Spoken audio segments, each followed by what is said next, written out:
Good grief! You're utterly incompetent. Sean, my husband, taunted as he splashed beer on me while I was laid up in bed with a high fever. Make sure everything's cleaned up by the time I return, and shake off that fever too.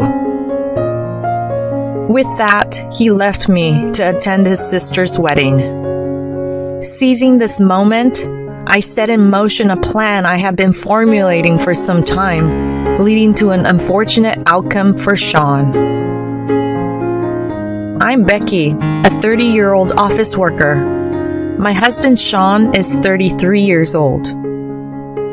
We fell in love while working together and eventually tied the knot.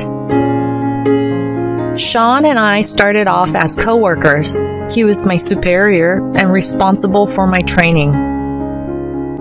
This setup brought us close and sparked a relationship.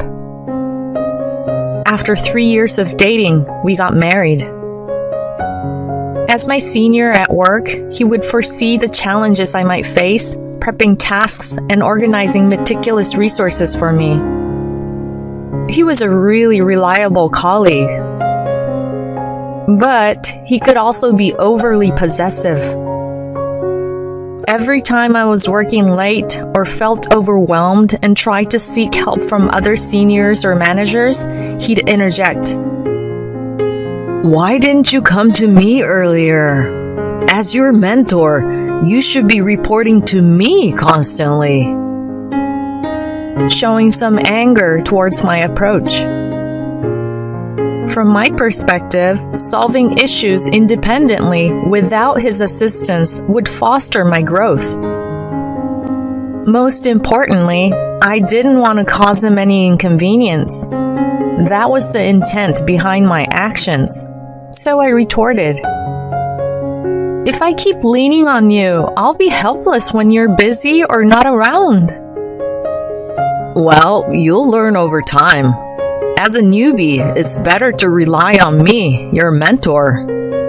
He countered, mostly disregarding my arguments. I thought that was just how things were supposed to be.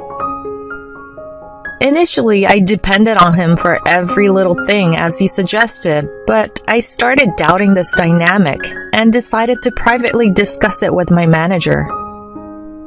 My manager expressed, it seems like you have a closer bond with your mentor compared to other newcomers, and other employees are missing out on understanding you fully.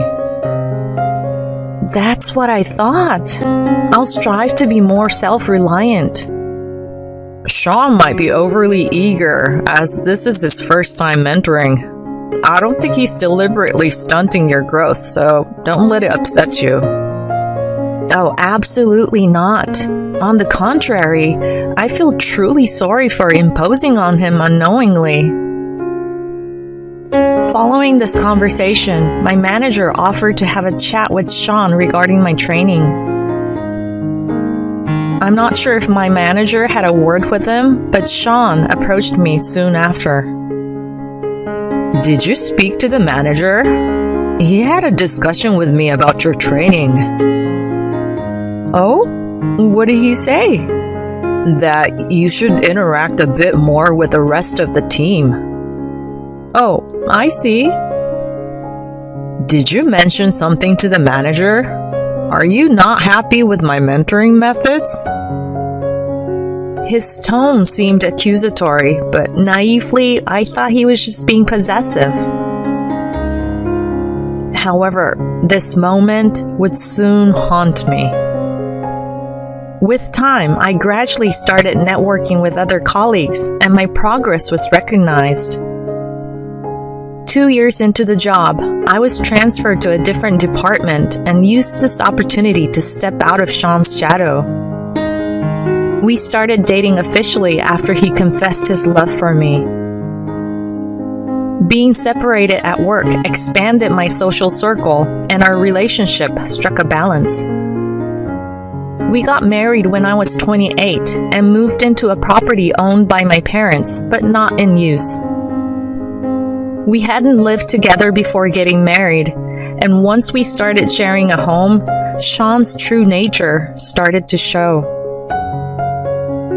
He was curious about every detail of my life, and whenever I questioned, why the need to know everything? Isn't it pointless to keep tabs on things that don't concern you? He would respond, "You're not fully informed, so I want to help whenever possible." However, his behavior felt more like scrutinizing my every move rather than mere curiosity, and I soon felt uneasy under his constant monitoring. His behavior gradually intensified, and despite both of us working for the same company, he would say things like, "Why is our home so messy? I know you're working, but can't you manage things a little better? Use your brain." Even when I retorted, "But you could help out a bit too," he wouldn't give in, responding, "I have a job with responsibilities. Just because we both work at the same company doesn't mean we have the same workload. If you were smarter, you could finish your work faster." There was no winning with him. Yes, he had been promoted, but I had my own juniors to mentor, and my work was busier than ever with other increasing responsibilities. I needed his help with household chores, but he seemed to hold the belief that housework is the wife's job, and he openly showed a disgusted face and attitude no matter how many times I asked for help. To avoid his attitude, I started to push myself to handle all the chores on my own. However, no matter how hard I worked to keep our home clean, he was never satisfied. Like a stereotypical nasty mother-in-law, he would run his finger along the edges of the room, saying, "Did you even clean? There's a pile of dust." Or point out tiny wrinkles on his shirts. It seemed like he was determined to find fault. If you're going to be so critical, should we hire a maid? I've told you many times that I cannot keep up with the chores when we're both working. You don't want to help out? You don't want a cleaning service? You can't stand the slightest mess? Do you plan on making any compromises at all? I exploded with the truth that had been piling up day by day and spoke back strongly. "Huh? You want to cover your own shortcomings with money? We're not both working so we can waste money like that." You call it wasting money, but if the chores are so behind that it's causing arguments, then hiring a maid is not wasteful, but rather a solution.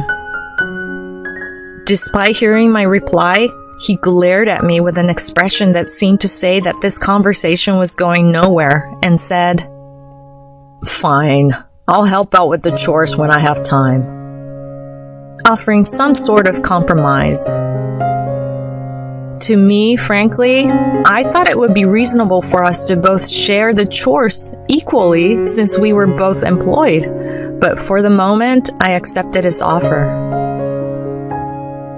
The following week, my manager pulled me aside, asking, "Becky, do you feel overwhelmed with your workload?" "Huh? No, not really. I mean, isn't it about the same as what everyone else is handling?" I answered truthfully to the manager's question, after which he started to fill me in.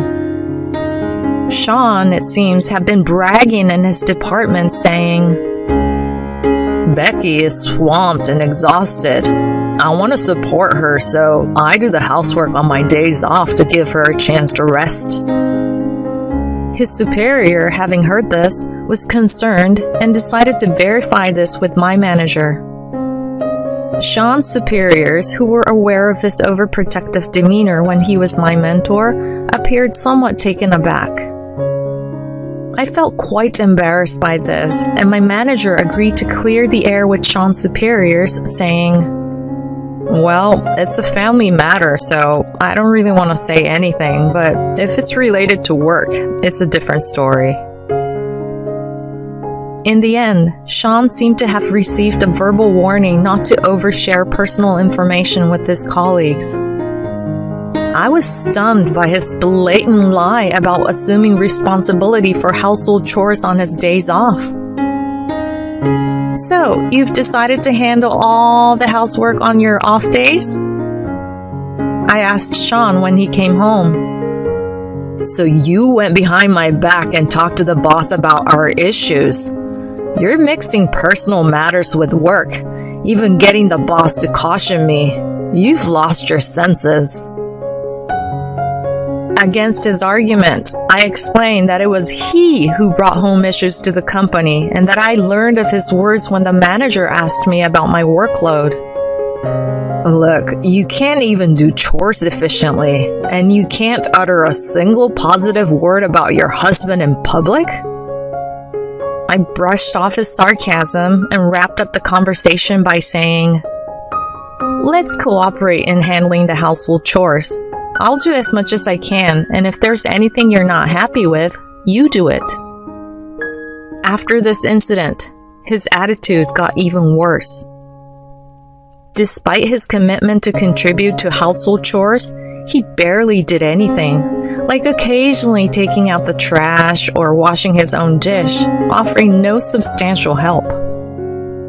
Even then, he was sloppy about sorting things out and would wash oily and non-oily dishes together, leaving me to rewash the dishes he'd cleaned. If I tried to point this out to him, he would snap back. "I've been taking care of you at work for a long time, and you can't even help me out on things like this? You're really useless. Don't act superior at home just because you got a bit of work responsibility." I could feel my love for him and my happy memories slowly disappearing from my heart. One day, we received the happy news that his sister was getting married. Being a married couple, we were naturally invited to the wedding, and we were set to attend together. The wedding of my sister-in-law was to be held at a location close to their family home, and we planned to take a few days off and stay at their place. However, the clashes with them continued even as I was looking forward to my sister-in-law's wedding, and I had decided in my heart that I would divorce him after the wedding was over. I was aware that he was deeply attached to me, so I had been discreetly gathering evidence to facilitate a smooth divorce. Above all, I was preparing to take a major revenge on him, who continued to belittle me as useless. Then, before we knew it, it was the day before my sister-in-law's wedding, a chilly Saturday. While I was out on the balcony hanging laundry, Sean inexplicably locked the balcony door from inside. "What are you doing?" "You've been getting too sassy lately. Spend a day in reflection so you don't embarrass us in front of my relatives tomorrow." I was astounded at him laughing through the glass. As I had just stepped out to hang the laundry, I was lightly dressed for the temperature and didn't have my phone with me. I knocked on the door and pleaded, "Unlock the door! I'll catch a cold!" many times, but he turned a blind eye to me and even went out. It was around the end of January, and I had to wait for him to come home, shivering in the cold. However, a few hours later, the lady next door noticed me crouching and shivering when she came out on her balcony to taking her laundry. She let me climb over to her balcony with a ladder, though it was a bit dangerous, and I waited for Sean to come home. The lady next door was very worried about me, and when I explained the situation, she even prepared a warm soup for me. After a while, I heard the sound of a car pulling into our driveway and realized that Sean was back. He was quite surprised to see that I had escaped the balcony, but he scowled at me with disgust, saying, I can't believe you dragged our next-door neighbor into our issues. We're a married couple and our problems should stay between us. Why do you always have to involve outsiders? I was so disoriented from the cold that I couldn't muster a response to his sarcastic remark, and I just crawled into my bed. The next day, as expected, I had a high fever and wasn't well enough to attend my sister-in-law's wedding. Seeing me like this, he clicked his tongue in annoyance and yelled without any hint of concern. If you can't even attend my sister's wedding, you're a complete failure as a wife. You're utterly useless. Moreover, he dumped a can of ice-cold beer over my head while I was sleeping, saying, "Clean up this mess by the time I return, and shake off that cold too," before leaving the house. All I could do was reply quietly with a feeble yes to his retreating figure. Once I was certain that the sound of his car had receded, I got up from my bed and began executing my plans a bit earlier than I had anticipated. First, I contacted my attorney, who I had been in touch with, and requested him to dispatch a legal notice to Sean's parents' house, stating my intention to divorce him and seek alimony. I also reached out to my parents about my decision to divorce Sean and asked if I could move in with them for a while. "Have you made arrangements to move?" "No, not yet. I made the decision last night, so I'm going to start looking for a moving company or real estate agent from today." "There's no need to wait. We'll come pick you up right now." I had previously hinted at my situation to them, and after overhearing the call, my brothers rushed to my house to help. Sean was supposed to stay with his parents for about 5 days, but if he saw the certified letter, there was a chance he would cut his trip short and return earlier. So we quickly packed my belongings and escaped from my home over the next 2 days, returning to my parents' house. The next day, I woke up to find a barrage of missed calls from Sean. Without giving them a second thought, I turned off my phone, caught up on some more sleep, and then got myself to the hospital. After getting some meds and getting my fever under control, I called up the real estate agent and said, "I know it's sooner than we discussed, but I've decided to put the house on the market." The house we had been living in was an older property my parents had given me as a wedding gift, telling me, "It's a pre-owned property, so once you have saved enough to build your own place, feel free to sell it and use the money towards your new home." When I decided to divorce Sean, I asked my parents if it was okay to sell the house, and they responded, "Yeah, sell that house you lived in with that man right away." So I was able to sell it without any hesitation. Sean, totally oblivious to all these developments, bombarded me with calls and emails once I turned my phone back on. His messages were filled with arrogant remarks like, "A divorce? Really? You who can't do a thing without my help talking about divorce and demanding alimony? Cool off and give it a thought till I return home." I simply replied, "Anyway, I'm selling the house, so you might want to start looking for a new place." And then printed out these messages to hand over to my lawyer. The lawyer then instructed him to handle all further communication related to the divorce through him. Sean's daily belittling comments, his inappropriate behavior at work, and the incident where I was left locked out on the balcony on the eve of his sister's wedding, from where I had to be rescued by a neighbor, all played a pivotal role in getting the divorce finalized and securing the alimony. Until the end, he kept telling his lawyer, "Becky can't live a normal life without me, and divorcing me would be nothing but a disadvantage for her. Please convince her somehow."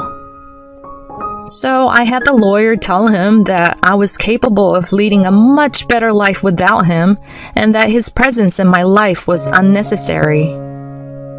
Later, I shared news of the divorce with my boss at work. However, Sean chose not to disclose it to anyone and instead made a surprise appearance to pick up Becky, followed me to my new home, and continuously sent me emails through the company's email system requesting reconciliation. His actions didn't go unnoticed by our colleagues, and the HR department noted his misuse of company email. As a result, the company judged that he was stalking his ex-wife, me. Moreover, it seemed that he had been telling people he had bought the house we lived in under his name, but when my colleagues heard about me selling the house and moving, they saw through his lies. He was soon ostracized at work and labeled a liar. The company decided to transfer him to a regional branch. The manager told me this: "We need you here in this department. There have been several complaints about Sean's arrogant behavior towards female colleagues, so this works out well." I had been considering quitting if his stalking continued, so I was truly grateful for the company's proactive stance. When I reported this to my lawyer, we decided to secure a restraining order against him. It was granted promptly, and I'm now living a peaceful life without his interference.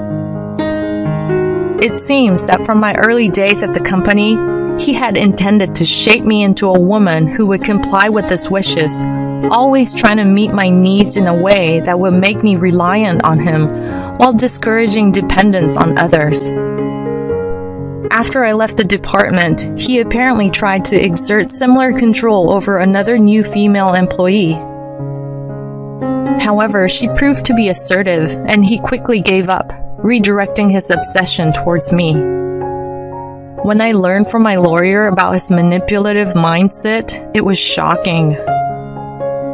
However, on the flip side, I felt a wave of relief knowing I was free from such a person.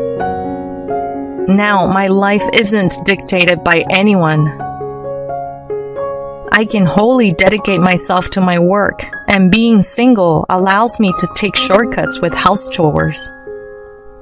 It's a comfortable and laid-back life. At this point, the thought of another romantic relationship isn't appealing, but if I do ever meet someone, I want it to be a respectful partnership without overstepping personal boundaries. You're pregnant? That's wonderful! Congratulations! Surprisingly, it was my sister-in-law who congratulated me on my pregnancy more than anyone else. Oh, thank you. I'm really happy for you. It's a good thing I happen to have some cake prepared. Huh? Yes, we bought some cake. You said you like chocolate cake, right? My sister-in-law handed me a plate and smiled.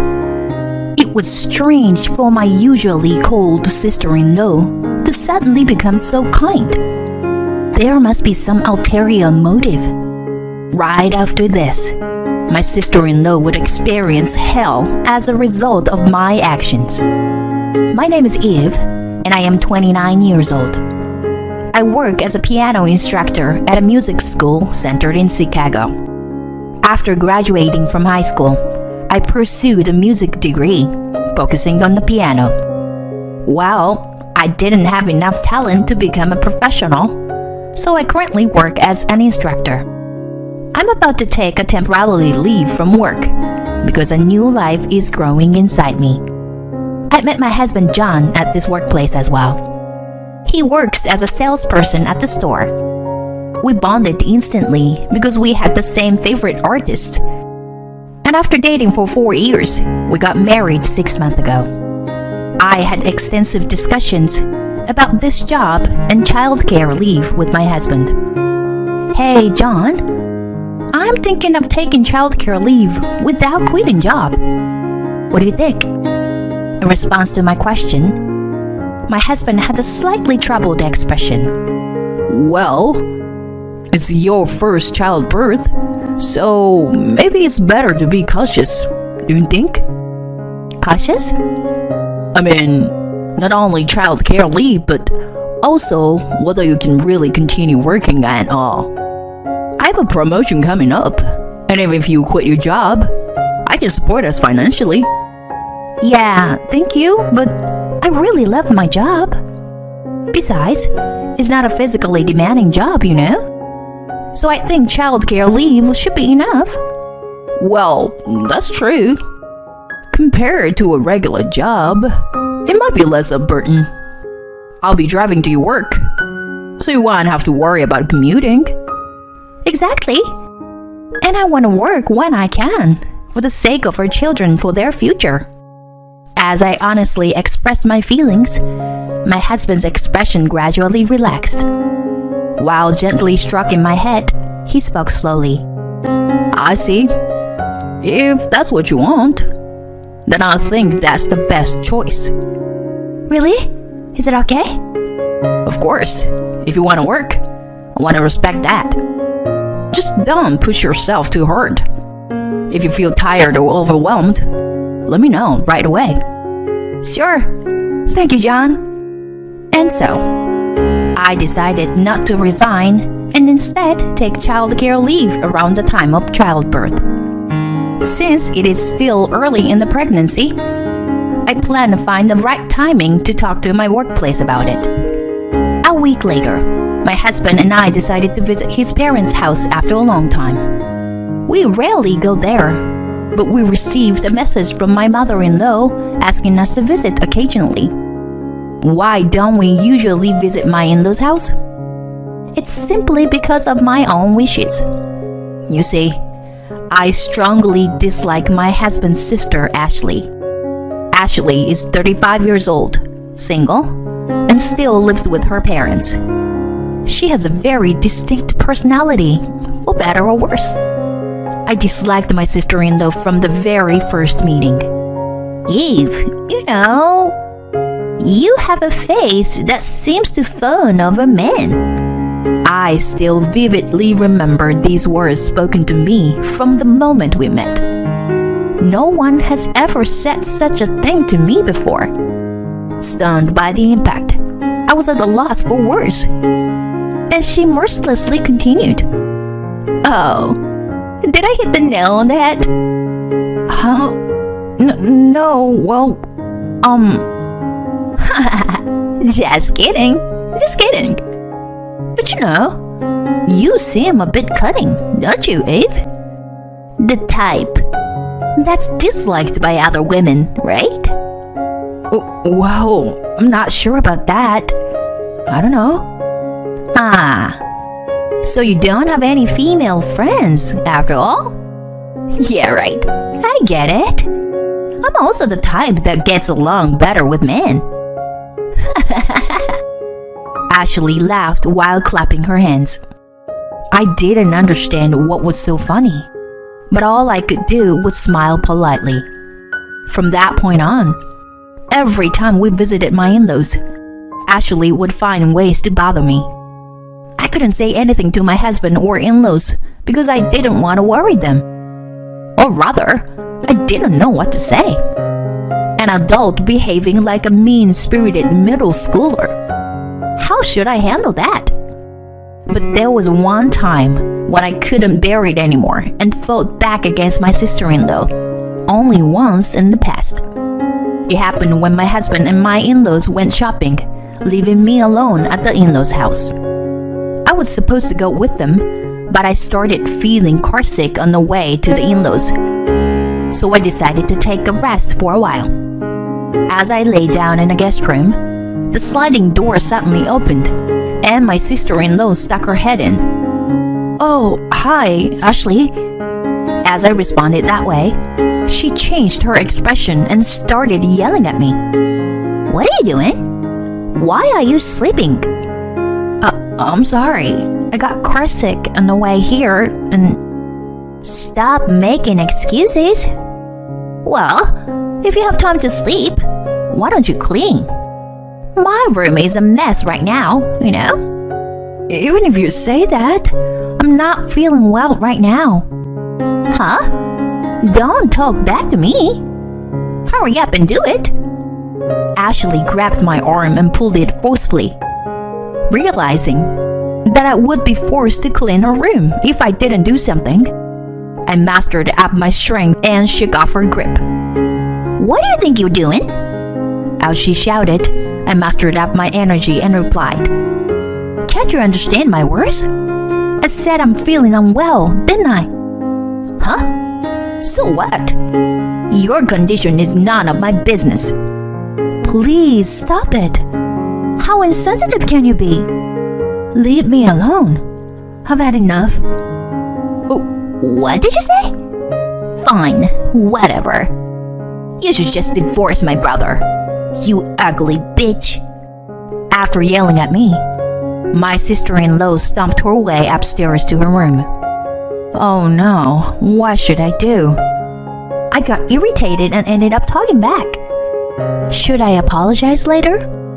However, no matter how many times I think about it, I am not at fault in this matter. In the end, I didn't have a chance to apologize to my sister-in-law that day, and I left my in-law's house without speaking to her. Since that incident, I hadn't had a proper conversation with my sister-in-law. I've come up with various excuses to avoid visiting my in-law's house. In this context, I felt a little anxious as I prepared to visit my in-law's house after a long time. What should we do about the pregnancy? Should we wait a little longer before telling our families? In the car, my husband asked me, bringing me back to reality from my gloomy mood.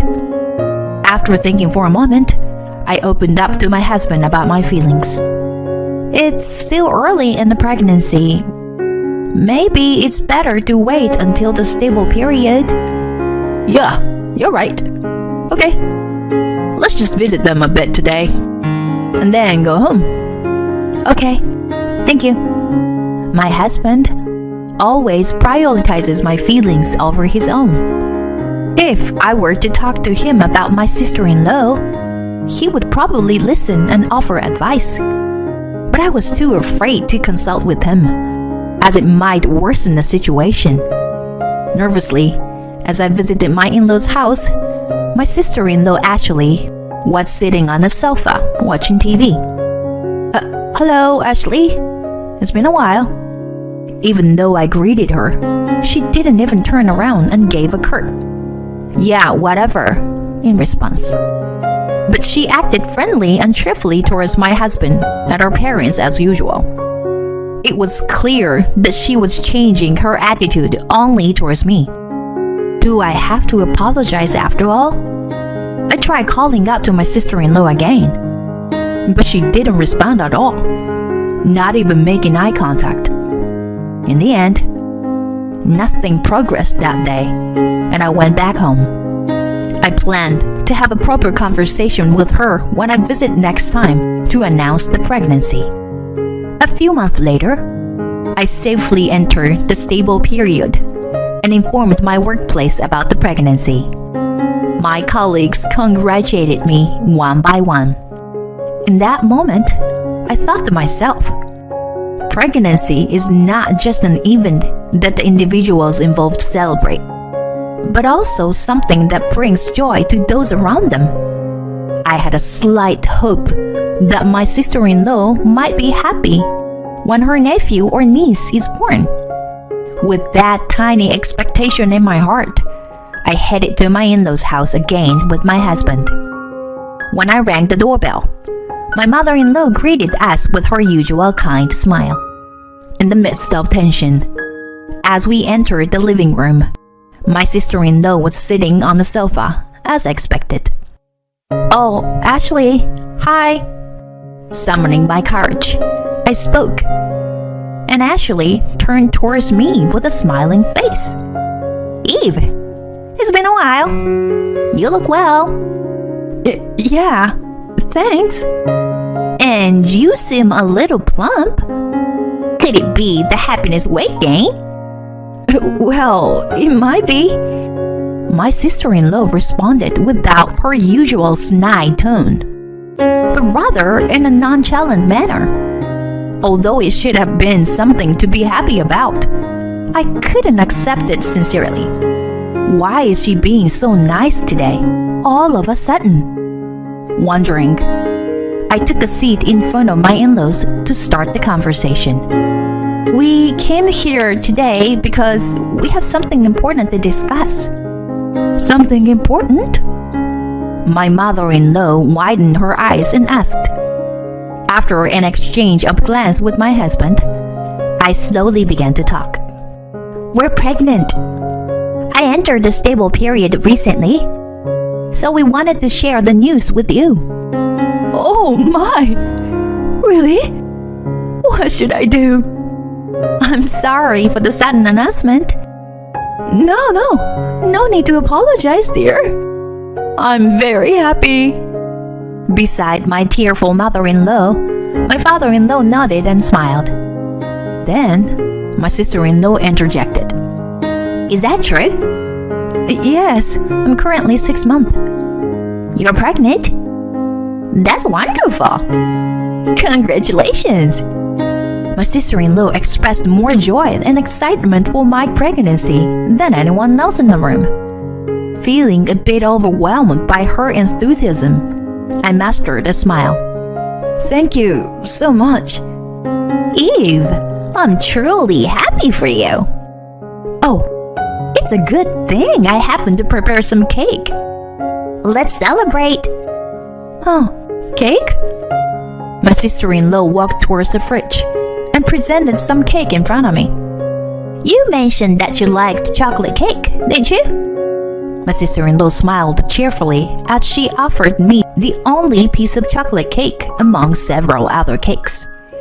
It was strange for her, who is usually so cold, to suddenly become so kind, and giving me only the chocolate cake, even though it's my favorite. I couldn't help but suspect, but there was an ulterior motive behind it.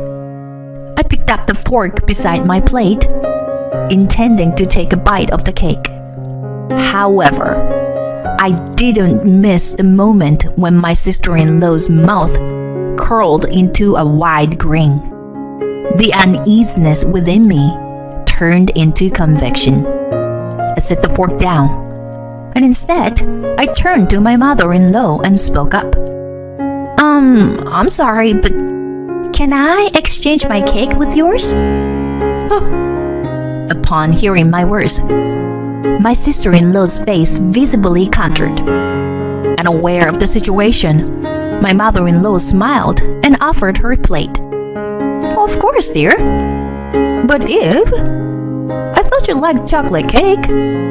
Yes, I do like it, but it has a strong brandy scent. I am being cautious about consuming sweets and alcohol during my pregnancy. Oh, I see. I didn't realize. I'm sorry. Because I asked Ashley to get these cakes ready for today. Besides, I had no idea that you, Eve, were pregnant. I apologize for not knowing. No, it's okay. I apologize for being demanding. And so, I switched the cake that was meant for me with her cake. I glanced briefly at my sister-in-law, and her face turned pale. Well then, shall we eat? Everyone turned their attention to the cake at my mother-in-law's words. And at that moment, no! Ashley let out a piercing scream as my mother-in-law was about to take a bite of the cake. Her voice startled everyone in the room. Oh, what's wrong? As my mother-in-law asked, my sister-in-law continued. That chocolate cake doesn't have any brandy in it. So, Eve should have it, right? Ashley, don't force anything on anyone. But I've already started eating this one, so I'll have it. But Mom, what's the matter? Why do you have such an anxious look on your face? Could it be that you wanted the chocolate cake? That's not it. If that's the case, You should have just said so, honestly. Here. With those words, my mother-in-law forcibly shoved a large bite into my sister-in-law's mouth. And then, my sister-in-law suddenly stood up and rushed to the bathroom. I could immediately hear her choking and retching forcefully. It seemed that my suspicions had hit the mark. While everyone was worried about my sister-in-law, I quietly asked her, Ashley, what was in the chocolate cake? What are you talking about? Then why did you vomit out? Why did you stop your mother from eating it? It's not like there's any deep meaning. Well, would you eat it again for us then? As Ashley shook her head, everyone turned suspicious eyes towards her. Amidst my in-laws' angry and flushed faces, it was my husband who quietly exploded in anger. What the hell were you thinking, sis? What were you planning to do to Eve? It's not like that, John. I gave her expired rotten cake. What? Rotten cake? Are you kidding me? Eve is pregnant. What if something had happened? How would you have dealt with it? Calm down, John. Just calm down. I just thought you should marry someone better than a plain woman like her. What did you say? Who gave you the right to decide? If you ever dare to undermine Eve again, I won't forgive you. Under the usually mild-mannered husband's shouting, Ashley trembled in fear. There was no longer anyone to support her. Only cold stares in the living room pierced through her. I apologize, okay? Please, forgive me. My sister-in-law approached me with a forced smile, seeking forgiveness. Unable to even offer a sincere apology, my anger flared up. And before I knew it, my voice became harsh. Enough! How much harassment do you plan on giving me? If it were just me, it would be one thing, but what if something happened to the baby? You will be held accountable for it. It's not that serious. Not serious? Don't make light of it. There are things in this world that are more important than yourself. I won't show mercy if you put this child in danger. Stay away from me. My shouting made Ashley crumble on the spot. Afterward, I confessed to my husband and in-laws about the harassment I had endured from Ashley all this time. As a result, my sister-in-law was abandoned by my in-laws and driven out of the family home. In essence, she was disowned and left with nothing, not even her belongings. Since my sister-in-law was originally a contract employee, her salary wasn't that high. Perhaps she had enjoyed a carefree life because she was living with her parents. Now, she was cast out of her home and left to bear everything alone. It will be wise for her to learn what truly matters in life during this time. I have no intention of interacting with her for a while. At this point, I don't plan to introducing her to my child, even after she is born.